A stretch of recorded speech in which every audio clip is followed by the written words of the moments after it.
Hi everyone and welcome to Curly and Yarny. My name is Milena and on my channel I do everything related to weaving. So I do weaving tutorials, I also do some fun weaving projects. But today we are going to fix some threading mistakes on this loom. So let's get started.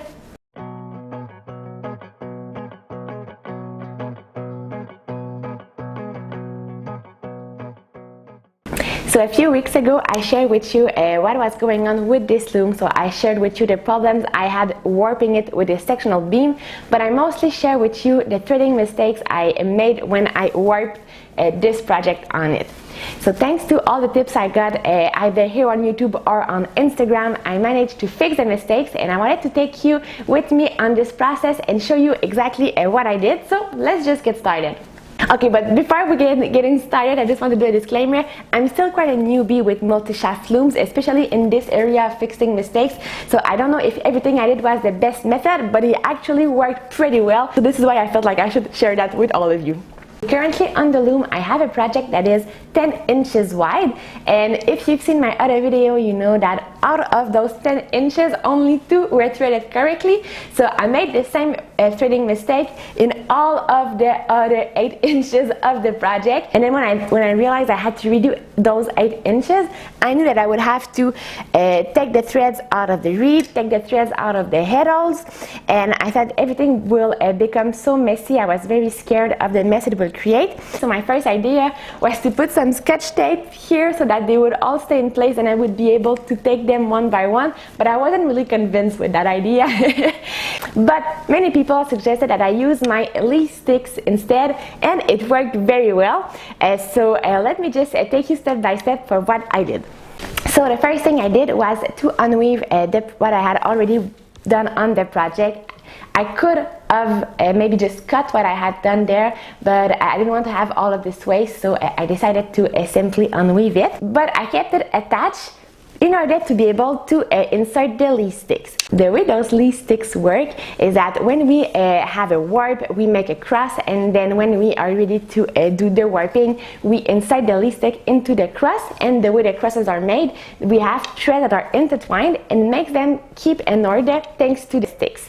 But for this, I had to kind of recreate this intertwining of threads. So to do so, first thing I did was to lift 2 of the shafts that I had here. Then I inserted the Lease stick in the shed that was created. Then I let those shafts go. Then I lifted the other remaining 2 shafts, so the 2 shafts I hadn't lifted yet, and then I inserted the Lease stick, the second Lease stick, in that shed. So this created an intertwine of the threads that would be kept with those sticks. Once the Lease sticks were inserted, I attached each end of them so that they wouldn't slide out of the project, and I attached the Lease sticks to the loom so that they would kind of float in the air and that would make it easier for the threading part.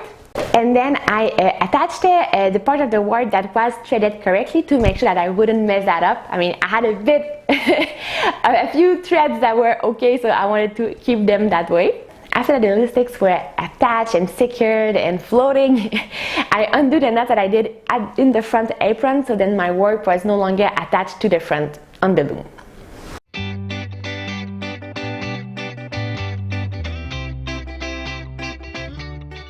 Then after that, I started taking the threads out of the reed and the threads out of the heddle. So I worked inch by inch. As I have a sectional beam on my loom, it kind of helped. I really went one section of the beam at a time and gently pulled them out. And then I did a little knot at the end just to secure them.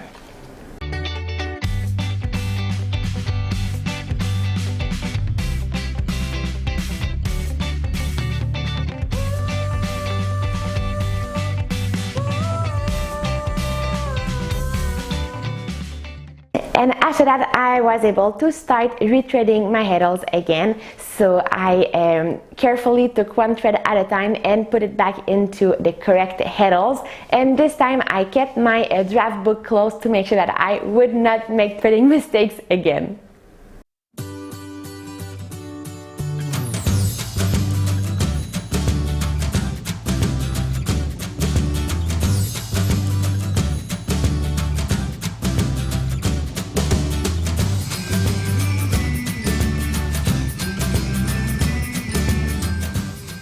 And once the heddles were all threaded, it was time to slay the reed, reattach the warp, and finally weave again.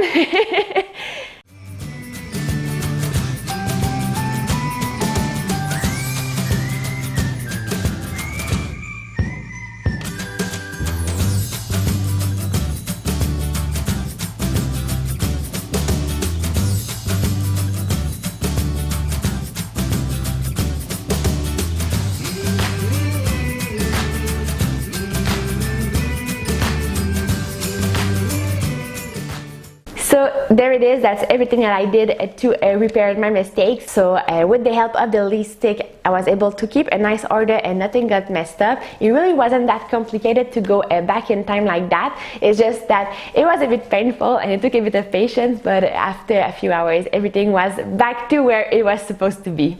Now I'm curious to know, would you have done this differently?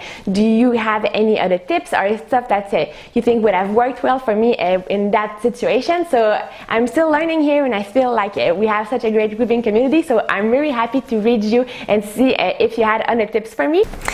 So this is it for today's video. I hope you enjoyed it. If you enjoyed this video and you are not a subscriber yet, make sure to subscribe to my channel, and if you hit the little bell notification, you will be sure to get notified whenever I get a new video out on YouTube, so this way you will not miss any of my weaving content. And with all this being said, I hope you're all keeping well, and I hope to see you soon. Bye bye.